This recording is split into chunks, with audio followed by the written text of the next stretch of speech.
किसी को नहीं मालूम अभी तक कि उस एफआईआर में क्या है, कौन सी धाराएं, कौन सी नहीं है। जब ये लड़कियां मेडल जीत के आती हैं तो हम सब ट्वीट करते हैं, सब कहते हैं कि हमारा गर्व है। सारे जितने भी नेता हैं, हम इंक्लूडेड इसमें, हम सब कहते हैं कि ये सबसे बड़ी बात है, देश के लिए अच्छा है, ये है, इन्होंने देश का गर्व सम्मान रखा है। और आज जब सड़क पे बैठी हुई हैं, जब कह रही है कि हमारी बात सुन लीजिए, हमारे साथ गलत हुआ है, तो कोई सुनने को तैयार नहीं।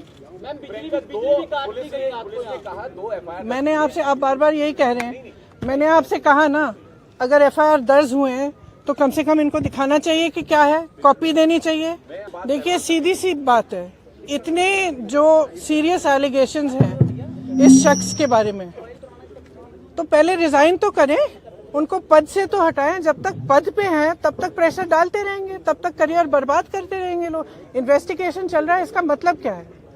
मतलब क्या है? अगर वो आदमी उसी पद पे है जहां सबसे ज्यादा पावर है सबके ऊपर, सारे प्लेयर्स के ऊपर, इनके करियर को बर्बाद करने के लिए, इनको तंग करने के लिए, प्रेशराइज करने के लिए, तो फिर आप कैसे कह सकते हैं कि एफआईआर, इन्वेस्टिगेशन, क्या मतलब है इसका? पहले रिजाइन करिए, उसको हटाएं पद से, उसका पावर तो लीजिए।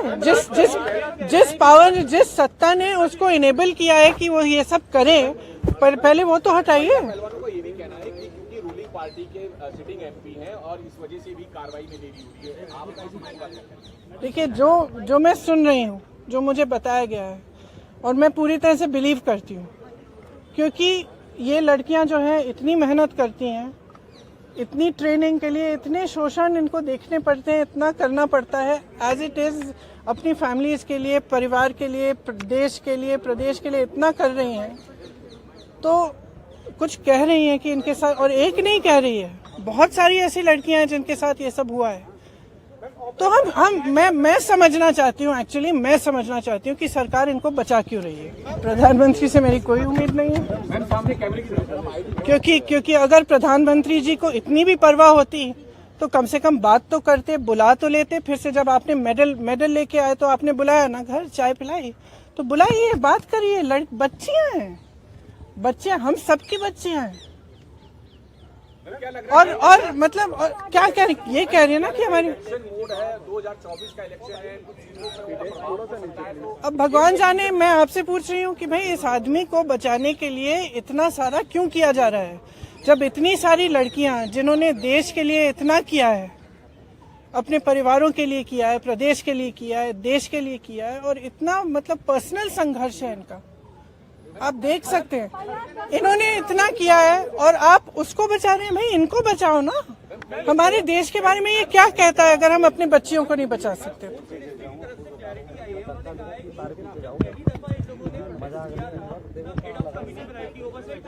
देखिए, आप भी जानते हैं, हम भी जानते हैं कि कमेटियां क्या होती हैं। बात टालने का काम होता है कमेटियां।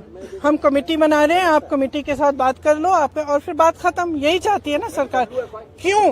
क्यों?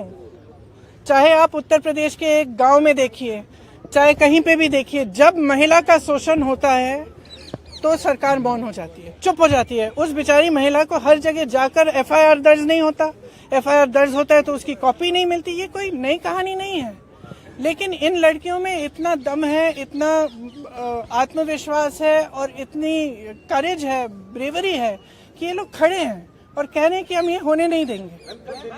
तो पूरा देश, मैं आपको बता सकती हूँ कि प्रधानमंत्री जी पहचाने नहीं पहचाने, इनके मंत्री पहचाने नहीं पहचाने, इनकी सरकार पहचाने नहीं पहचाने, पूरा देश इनके साथ है, पूरा देश। और सिर्फ ये सरकार उस आदमी को बचाना चाहती है। सबसे पहले उस आदमी को उस पद से हटाइए, सबसे पहले।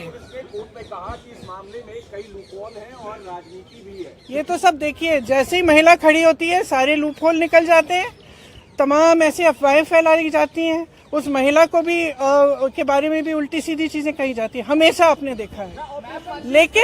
लेकिन देखिए ये संघर्ष करने वाली महिलाएं हैं, इन्होंने एज इट इज बहुत फेस किया हुआ है, और ये फेस करेंगी। ये मुझे समझ में आ रहा है। दिल्ली में है, इसके अलावा यूपी में कई है।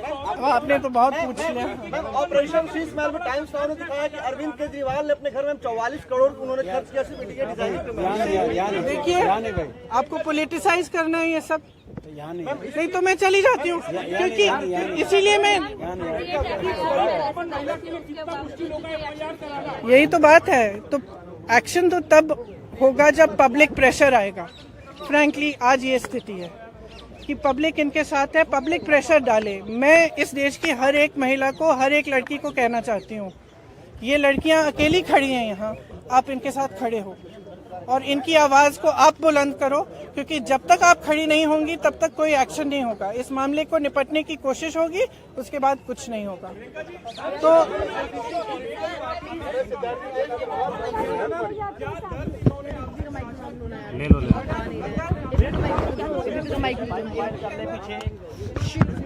की है, इसलिए हम अलग बैठे थे। तो मैं यहाँ क्यों बताऊँ वो बातें, वो इनकी निजी बातें हैं।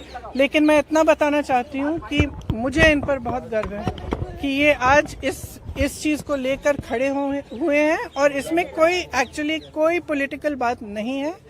इसका राजनीतिकरण बिल्कुल नहीं होना चाहिए, और अगर होगा तो एक बहुत बड़ी शेम होगी, और हम सबको इनके साथ खड़ा होना चाहिए। बस इतनी सी बात।